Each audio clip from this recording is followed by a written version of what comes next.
Chapter 8. They must have carried me, still under the influence of wine fumes, to the chamber where I slept that night, for when I woke the following morning my surroundings were familiar enough, though a glorious maze of uncertainties rocked to and fro in my mind. Was it a real feast we had shared it in overnight, or only a quaint dream? Was Haru real, or a lovely fancy? And those hairy ruffians of whom a horrible vision danced before my waking eyes, were they fancy too? No, my wrist still ached with the strain of the tussle. The quaint, sad wine taste was still on my lips. It was all real enough, I decided, starting up in bed. And if it was real, where was the little princess? What had they done with her? Surely they had not given her to the ape-men. Cowards though they were, they would not have been cowards enough for that. And as I wondered, a keen, bright picture of the hapless maid as I saw her last blossomed before my mind's eye. The ambassadors on either side holding her wrists, and she shrinking from them in horror while her poor white face turned to me for rescue in desperate pleading. Oh, I must find her at all costs, and leaping from bed, I snatched up those trousers without which the best of heroes is nothing, and had hardly got into them when there came the patter of light feet without, and a Martian, in a hurry for once, with half a dozen others behind him, swept aside the curtains of my doorway. They peeped and peered all about the room. Then one said, "Is Prince Haru with you, sir?" "No," I answered roughly. "Saints alive, man, do you think I would have you tumbling in here over each other's heels if she were?" "Then it must indeed have been Haru," he said, speaking in an awed voice to his fellows, "whom we saw carried down to the harbor at daybreak by yonder woodman." And the pink upon their pretty cheeks faded to nothing at the suggestion. "What?" I roared.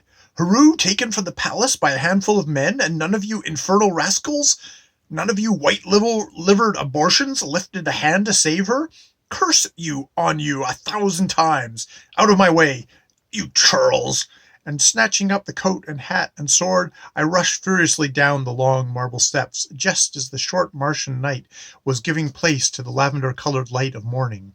I found my way somehow down the deserted corridors where the air was heavy with aromatic vapors.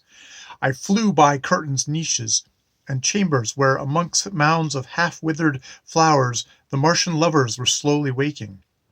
Down into the banquet hall I swept, and there in the twilight was the litter of the feast still about, gold cups and silver, broken bread and meat, the convolute flowers all turning their pallid faces to the rosy daylight, making pools of brightness between the shadows. Among the litter the little sapphire-colored finches were feeding, twittering merrily to themselves as they hopped about, and here and there down the long tables lay asprawl a belated reveler, his empty oblivion phial before him, his curly head upon his arms, dreaming perhaps of last night's feast and a neglected bride dozing dispassionately in some distant chamber. But Haru was not there, and I little cared for the infernal finches or sighing damsels. With hasty feet I rushed down the hall, out into the cool, sweet air of the planet morning. There I met one whom I knew, and he told me he had been among the crowd and heard the woodman had gone no farther than the river gate, that Haru was with them beyond a doubt. I would not listen to more. "Good!" I shouted. "Get me a horse, and just a handful of your sleek kindred, and we will pull the prize from the bear's paw, even yet." "Surely," I said, turning to a knot of Martian youths who stood listening a few steps away, "surely some of you will come with me at this pinch? The big bullies are very few. The sea runs behind them. The maid in her clutch is worth fighting for. It needs but one good onset. 5 minutes' gallantry, and she is ours again. Think how fine it will look to bring her back before yon sleepy fellows have found their weapons. You there with the blue tunic, you look a proper fellow, and something of a heart should beat under such gay wrappings. Will you come with me?" But blue-mantled, biting his thumbs, murmured he had not breakfasted yet, and edged away behind his companions. Wherever I looked, eyes dropped, and timid hands fidgeted as their owners backed off from my dangerous enthusiasm. There was obviously no help to be had from them, and meantime the precious moments were flying, so with a disdainful glance I turned on my heels and set off alone as hard as I could go for the harbor. But it was too late. I rushed through the marketplace where all was silent and deserted. I ran on to the wharves beyond, and they were empty save for the litter and embers of the fires Arhap's men had made during their stay. I dashed out to the landing place, and there at the Heathel the last boatloads of the villains were just embarking, 2 boatloads of them 20 yards from shore, and another still upon the beach. This latter was careening over as a dusky group of men lifted aboard to a heap of tumbled silks and stuffs in the stern, such a sweet piece of insensible merchandise as no man, I least of all, could mistake. It was Heru herself, and the rogues were ladling her on board like so much sandalwood or cotton sheeting. I did not wait for more, but out came my sword, and yielding to a reckless impulse, for which perhaps last night's wine was as much to blame as anything, I sprang down the steps and leapt aboard the boat just as it was pushing off upon the swift tide. Full of berserker rage, I cut one brawny copper-colored thief down, and struck another with my fist between the eyes so that he went headlong into the water, sinking like lead, and deep into the great target of his neighbor's chest. I drove my blade. Had there been a man beside me, had there been but 2 or 3 of all those silken triflers too late come on the terraces above to watch, we might have won. But all alone, what could I do? The last red beast turned on my blade, and as he fell, dragged me down half with him. I staggered up, and tugging the metal from him, turned on the next. At that moment, the cause of all the turmoil, roused by the fighting, came to herself, and sitting up on the piled plunder in the boat, stared round for a moment with a childish horror at the barbarians whose prize she was, then at me, then at the dead man at my feet, whose blood was welling in red tide from the wound in his breast. As the full meaning of the scene dawned upon her, she started to her feet, looking wonderfully beautiful amongst those dusky forms, and extending her hands to me, began to cry in the most piteous way. I sprang forward, and as I did so, saw an ape-man clap his hairy paw over her mouth and face. It was like an eclipse of the moon by the red earth shadow. I thought at the moment, and dragged her roughly back, but that was about the last I remembered. As I turned to hit him standing on the slippery thwart, another rogue crept up behind and let drive with a club he had in hand. The cudgel caught me sideways on the head. A glancing shot. I can recall a blaze of light, a strange medley of sounds in my ears, and then, clutching at a pile of stuff as I fell, a tall bower of spray raising on either hand, the cool shock of the blue sea as I plunged headlong in, but nothing after that. How long after I know not, but presently a tissue of daylight crept into my eyes, and I woke again. It was better than nothing, perhaps, yet it was a poor awakening. The big sun lay low down, and the day was all but done. So much I guessed as I rocked in that light with an undulating movement, and then, as my senses returned more fully, recognized with a start of wonder that I was still in the water, floating on a swift current into the unknown on an air-filled pile of silken stuffs which had been pulled down with me from the boat when I got my ganging from yonder rascal's mace. It was a wet couch, sodden and chilly, but the freshening evening wind blew on my face, and the darkening water lapped against my forehead as I revived more fully.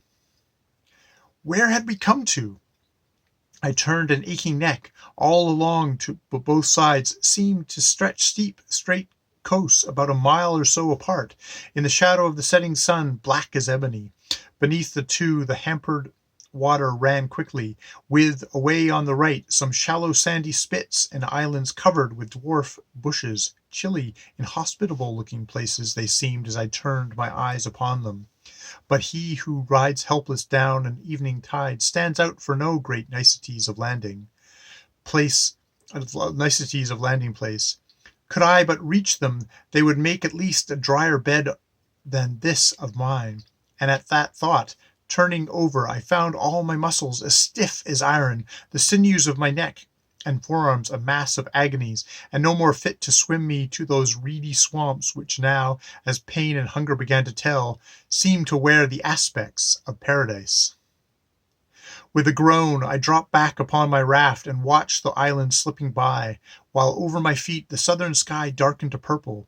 There was no help there, but glancing round away on the left and a few furlongs from me, I noticed on the surface of the water two converging strands of brightness, an angle the point of which seemed to be coming towards me. Nearer it came, and nearer, right across my road, until I could see a black dot at the point. A head presently developed. Then, as we approached, the ears and antlers of a swimming stag. It was a huge beast, as it loomed up against the glow, bigger than any mortal stag ever was, the kind of fellow traveler no one would willingly accost. But even if I had wished to get out of its path, I had no power to do so. Closer and closer we came, one of us drifting helplessly, the other swimming strongly for the islands. When we were about a furlong apart, the great beast seemed to change its course. Mayhap it took the wreckage on which I floated for an outlying shoal, something on which it could rest a space in that long swim. Be this as it may, the beast came hurtling down on me, lip deep in the waves, a mighty brown head with pricked ears that flicked the water from them now and then, small bright eyes set far back, and wide palmated antlers on a mighty forehead, like the dead branches of a tree. What that Martian mountain elk had hoped for can only be guessed. What he met with was a tangle of floating finery carrying a numbed traveler on it, and with a snort of disappointment he turned again. It was a poor chance, but better than nothing, and as he turned, I tried to throw a strand of silk I had unwound from the sodden mass over his branching tines. Quick as a thought, the beast twisted his head aside and tossed his antlers so that the try was fruitless. But was I to lose my only chance of shore? With all my strength I hurled myself upon him, missing my clutch again by a hair's breadth, and going headlong into the salt furrow his chest was turning up. Happily, I kept hold of the web, for the great elk then turned back, passing between me and the ruck of stuff, and thereby getting the silk under his chin.